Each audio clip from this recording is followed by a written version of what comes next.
Well, the Rugby Championship is finally here. The first games are just a couple of days away at the time of making this video. We have all the teams now. We can start looking forward to it, although I think we're still building for that big game, which I think most people would probably single out to be the South Africa versus New Zealand game in South Africa, probably a few weeks away. This video, I'm going to cover as much of this weekend's games as I possibly can. So I'll start with my thoughts on the current All Black team, the rule changes for this competition. I'm going to preview the Australia versus South Africa game, the New Zealand versus Argentina game also, and I'm going to give just a couple of thoughts on who I think will win the competition outright. I'm going to put timestamps, or going to try and put timestamps, so do look at to the bottom of those. Flick through to what you want to watch. I'm going to make it all in one video because I don't have time to put multiple videos together, sorry. Otherwise, just sit back and listen to the end of the video. Please watch, please stick with me, I would appreciate it. So let's start with the All Black team that was named today to face Argentina this weekend. I did a prediction video, a couple of days ago, and somewhat different there. I was trying to predict what the All Black selectors would do. Now, obviously, Patrick Tuipulotu is injured at the moment. I thought they might go with Sammy Penny-Finau. They've not even had Sammy Penny-Finau on the bench. Sam Cane isn't been is not in the 23 also, and clearly he's probably not quite up to match fitness. So we'll have to wait and see what happens next week. Also, we had a change in midfield, or a difference in midfield. I did mention the other day that is an area where I wouldn't be too surprised if they did tweak that, giving Anton Lienert-Brown the nod. And then on the bench, obviously Sam Darry gets the start. He's promoted because of Patrick Tuipulotu's injury, and Josh Lord comes in on the bench. So that makes sense. Dalton Papali'i gets a start rather than being on the bench. And on the bench, we've got Wallace Satiti, which is a massive in for him. Pretty awesome to see. I really hope he gets a good time on the field and a good opportunity. And then Anton Lienert-Brown and Rieko Ioane swap. Rieko Ioane covering wing. Ooh, there's lots of thoughts here. I don't mind that. I must admit, I mean, some of them, they were different to my team because of injury. But if you look at the team, I think there's enough of that sort of slightly conservative style and experience. I think this game is one that the All Blacks want to nail. They want to get right. And then next week they could potentially tweak a few more players and give other players a run. I thought Will Jordan would be on the bench. That makes sense to me. He hasn't had a lot of game time for months, but I would expect him to get a good run, and you'd have to say he'll be at fullback. But yeah, wait and see. Rieko Ioane, I really feel like that is a message being sent. However, I feel like the All Blacks can test and try a couple of things out against Argentina. This is the opportunity to do it. There's a few games before South Africa, but that's the one they'll be targeting. And TJ Perenara makes a lot of sense starting. I know that he has announced his departure to Japan next year, but it's in Wellington. He is our best halfback and most experienced halfback, so I don't see any issues with that whatsoever. Other than that, I think it's a pretty sound team. There was a lot of talk about Mark Talia being number 11 and Caleb Clark. I mean, he's just been in the best form pretty much of any winger, so it's definitely hard to not understand why he's not there, and especially considering Mark Talia he's not typically a left winger. He's more of a right winger, and players should be in their preferred position, as we all know. So look, anyway, I mean, Mark Talia is a class winger. He was one of the better players against England. I like Damian McKenzie at 10. I think that's the way to go. They have to just stick with that. There's enough cover with Beauden Barrett around it as well. Really like Ethan Blackadder in the mix. I've got no issues with that whatsoever. If he can stay on the field, stay fit, and he's got to be in our 23 or even the 15 within the 15 as much as possible. So that's my take on the All Blacks team. Of course, there's a lot more talking points, and it's going to be fascinating to see how they go on the weekend. Certainly that midfield in particular, and I just can't wait to see Will Jordan play. So anyway, so that's my take on the All Blacks team. I'll talk a little bit more about that game, but why don't we jump into the rule changes? Hopefully you have covered these already, but anyway, so the red card, look, I'll just come out and say straight off the bat that I'm total support of this. I mean, in certain scenarios, the red card rule doesn't change. So in the event of foul play, and they'll have to, work out where that line is. But certainly, if it was foul play, the red card remains as we know it. But in the all other red cards, it will be a 20-minute red card. So in other words, I guess their definition there, in which the offending player will be removed from the match but will be entitled to be replaced by another player after 20 minutes. So that player is gone, but someone else can come in for that player after 20 minutes. So it's certainly different to a yellow card in that sense. Now, I like that. The rationale explanation here is that the individual, not the game, is punished. Now, there's a pretty recent example of what happened here not that long ago in a pretty important game, that 14 men against 15 is the competition is typically over, and this prevents that from happening. Now, as with all rule changes, there's going to be teething issues, and it's largely going to be about who adapts to these rule changes the best. Now, of course, the Australia and New Zealand team players have had experience with this rule in particular in Super Rugby, but it's not much of a change in that sense in terms of whether players adapt to the new red card ruling anyway. In terms of the other rule changes, definitely it's about how teams adapt best. So countdown clock for scrum lineouts and kicks at goal. We already had seen that for kicks at goal. Of course, Damien McKenzie found out the hard way about how that works. Look, I'm a massive fan. The rationale here, without going into the detail, is speeding up the ball returning to play after a score or kick for touch or scrum. One of my biggest complaints about Test match rugby is how slow teams are intentionally slowing the game down. And look, what we'll see still is players, I don't want to say, but going down with injury or, shoelace or bootlace or whatever. But this, for me, is absolutely important to the better spectacle of Test rugby. That's just my take on it. I'm in complete support of this.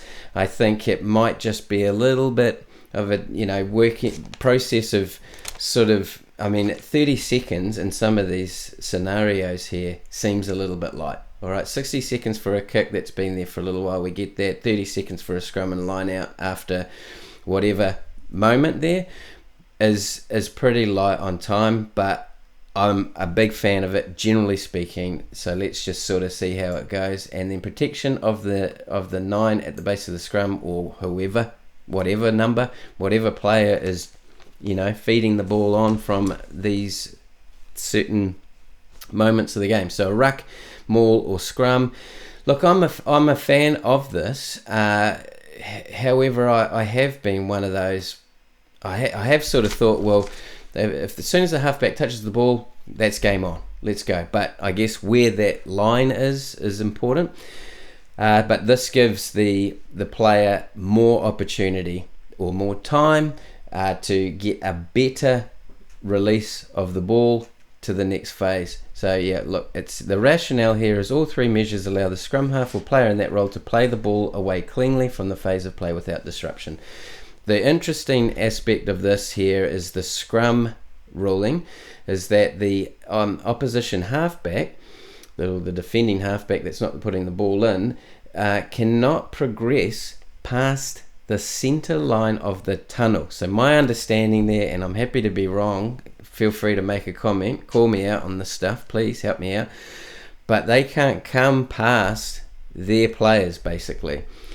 So that normally they're allowed to come right around. I don't mind that too, but certainly that's a big change, and it'll be interesting to see how that goes. And then for a line out throw, if the defending team doesn't contest and the throw is crooked, it's not going to come back. I've been a supporter of this one for quite a while. I felt like it's such a waste of time if the other team hasn't contested. Now, typically, hey, I'm no hooker. I've never thrown a ball in a line-out before, but with the hooker throwing the ball in, I can just imagine that they have got a few things to think about, and it's difficult I can't imagine they would know whether the other team's going to jump or not, right? To then throw the ball down their line to get that advantage or to make sure of that throw. So that's just my take, but this one here is all about where that line or where that ruling of what constitutes that jump or that lift for that defending team. So the defending team needs to be pretty intentional about what they're doing, but I think it does away with those wasted infringements when the ball doesn't go straight but the other team hasn't contested. There's no advantage there. So anyway, that's my take on the rules there.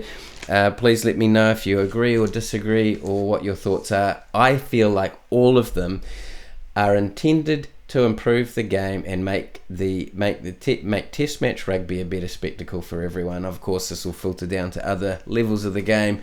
I'm a fan of it. I think this will address some of the frustrations I've had in recent years in particular. So I'm looking forward to it. And for me, the interesting part, as I said before, will be how the teams adapt to it best. Let's move on to my thoughts on the upcoming games. Now, hopefully you can see that all right. But I think that I've just covered the All Blacks, so I'm not going to cover that team. Let's have a quick look at a couple of comments or thoughts or stats that I have noted here. But yeah, since the All Blacks lost to Argentina in 2022, they have won the last 3 test matches, scoring 40 plus.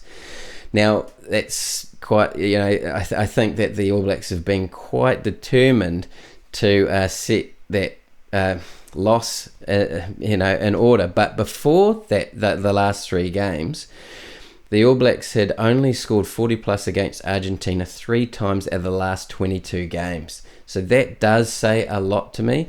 The All Blacks have only won 1 of the last 6 in Wellington, which is a very, very poor record for home games. But yeah, that last win in Wellington, I think it was the last one, was against France back in 2018, so quite a while ago as well.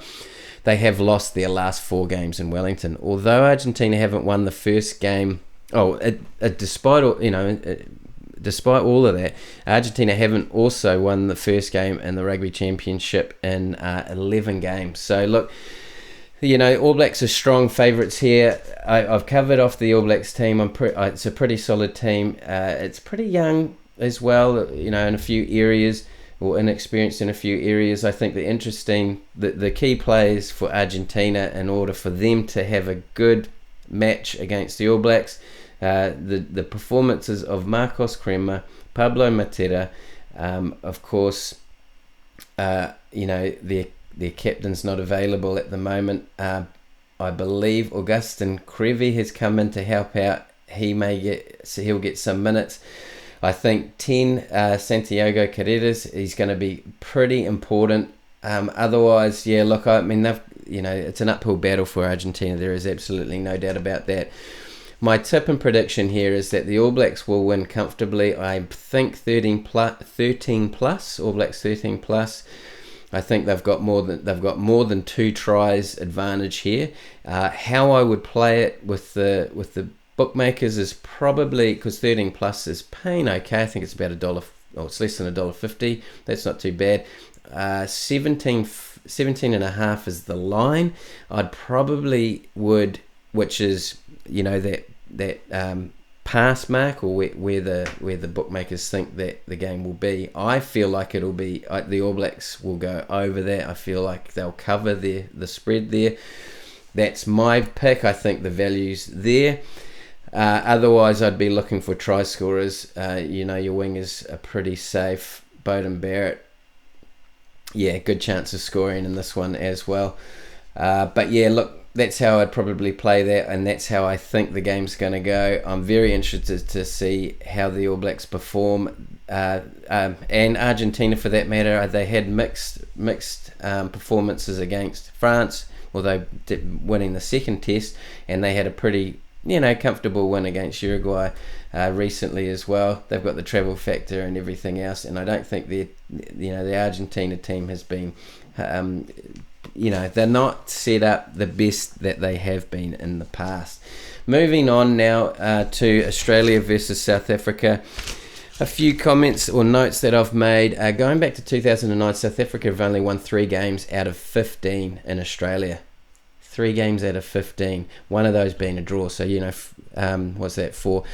11 games they've lost out of those since 2009. But yeah, however, South Africa did win the last game in Australia. That was 24-8 in Sydney in 2022. But the last time South Africa won 2 matches back-to-back in Australia, it wasn't back into, it was way back in 1993. And the last time Australia won more games to start a season than what they're currently now, because they've just won 3 games this year. The last time Australia won more than that to start a season was back in 2008. So kind of uncharted territory. Let's have a quick look at the Australian team to start with, because they are the home team. Afternoon game at Suncorp Stadium in Brisbane. How good. I'm so stoked to see that. Now look, some of these names, I must admit, I don't even recognise from Super Rugby. I need to do a bit more work there. Very inexperienced team across the board. I think there's 3 players that have played more than 40 tests, and there's only probably a couple there that have played more. Yes, well, okay. So there's only 4 players that have played in the starting lineup that have played more than 30 tests. That does say a lot, although James Slipper on the bench there at 136 sort of covers that a little bit, but certainly very inexperienced bench as well. Like, you've got 1 test, 3 tests, 3 tests, 6 tests, 2 tests, and a debut. Look, well, there's another debut in the starting lineup with Carlos Tizano starting there at number 7. Very inexperienced team. I don't know why they don't have Luke Wright, but yeah. Anyway, I mean, Harry Wilson and Rob Valentini are pretty seasoned campaigners. They're pretty good players. Jake Gordon, of course, going as the preference scrum half. I don't mind Tate McDermott, but I thought 31 tests. Yeah, he has been around for a little while now. Sorry, I read that wrong before. My apologies. But yeah, I thought Tate McDermott had been around for a little bit. Liner, they're persevering, or he's going to continue to gain experience. He does have a bright future ahead of him. Was it Mark? I'm going to say this wrong. Ngatawazi or whatever it is. He has gone to rugby league as of now. I haven't seen him he's gone to the NRL. I haven't seen him in the Roosters lineup yet. But otherwise, look, the back line is pretty consistent from recent games. Noah Lolesio, I think he's got to be their first pick, number 10, easily for the Brumbies this year. He was. But yeah, look, I mean, so that's the Australian team. Alan Alatoa captaining he's played 70 odd tests, so very inexperienced front row. Outside of him, and inexperience across the board is probably the way to put that. And then in terms of the Springboks, you've got experience all over the place. Willie LaRue at fullback, Jason Colby, no question there. Jesse Creel, Damien D'Alende. That was a mouthful. Kurtley Arendse. Yeah, I need a bit of practice. Give me a hard time if you like, but yeah, electric outside backs. Oh yeah, okay. So a bit of inexperience at 10, and Andre Pollard there is on the bench. Okay, that's an interesting play. Maybe they've got a little bit of confidence there comfort against Australia. We'll see, but yeah, good to give some experience to another fly half. There's no question there, and Kobus Reinhard. Oh yeah, okay. So they've gone for. Oh, I don't know what Grant Williams plays, but I guess they've gone for a 6-2 split on the bench. And then, oh yeah, number 8, pretty inexperienced there. Good for him. That's pretty cool. And then Snyman gets the start over. Oh yeah, so they've got a reserve lock that with a bit. So yeah, a few players out. I guess I don't know if there's any injuries. I haven't spent much time on this, as you can tell. I'm just making it up as I go. Eben Etzebeth, he's very close now to the record that Victor Matfield had. Snyman getting a start. He doesn't normally get too many minutes, so it'll be interesting to see how he goes. But of course, they've got the bench there.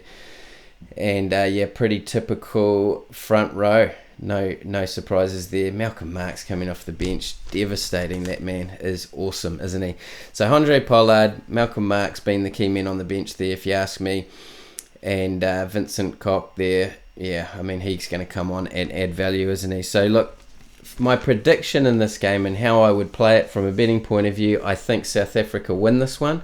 I think the Australian team is too inexperienced. I mean, the experience just counts for so much, and this is an absolutely class South African team. The last time that I guess the majority of these players played together was the loss against Ireland. They're going to want to make up for that. I don't think their last game counted for that matter. This is their opportunity to do that. The record in Australia is notably not as they'd like it. So this is their opportunity to make a bit of a statement here. And I would tip the South African team to win. I mean, they've got some exciting outside backs. However, they don't play the type of style, although their fly half might open the game up a little bit if Australia's defence allow it. But where I'm going with that is I think that it'll be a relatively close one. I think Australia will be competitive enough to keep it close. I think Joe Schmidt has got despite the inexperience, he's got a plan. They're working well together. They've performed better than people have expected so far. But this will be the first real test. I don't think Wales really gave them a proper test. So look, I still think it'll be close. The line is 9.5. I actually felt like South Africa should clear that. But I was leaning to it being closer than that, so I was going to go South Africa 1-12. However, I think, yeah. So I guess that's what I would lean to. I'd probably just play this one, South Africa 1-12. I wouldn't bother with try scorers or the rest of it. That line doesn't. I feel like it's probably low. I think South Africa might score, but maybe only up to 12, like I said. Boy, am I waffling. Stick with me. I've got one little bit to go, but that's my thoughts on both games. The last thing I want to talk about is roughly the competition. It's a little bit different this year, I must admit. I'm struggling to sort of get my head around it, and I do think there's some disadvantages for some of the teams. You be the judge. But at the moment, if I was to summarise the competition, Argentina play the All Blacks twice in New Zealand, so it's not a home and away, and that's the general theme of the competition this year. South Africa play the Wallabies, both games in Australia. New Zealand play South Africa, both games in South Africa. Australia play Argentina, both games in Argentina. And then New Zealand versus Australia is a home and away, and Argentina versus South Africa is a home and away. And look, the question that I've got is, well, what teams out of that setup actually benefit the most? Certainly Argentina don't, playing both games in New Zealand. That's not fair. South Africa playing the Wallabies in Australia, well, I think that just might make it a little bit closer. But New Zealand playing South Africa, both games in South Africa, it's a little bit harder for New Zealand, isn't it? Let's be honest. And then if you were to look at the overall competition winner in terms of odds at the moment, South Africa are favourites to win the competition. Yeah, I don't mind that. I feel like they've got a more consistent team over the last couple of years. Obviously been able to pull players from Europe, whereas the All Blacks have lost quite a number of players to Japan or elsewhere, or retirement.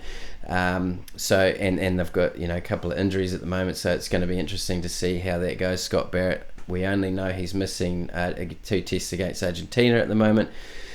So yeah, look, I feel like that's probably okay.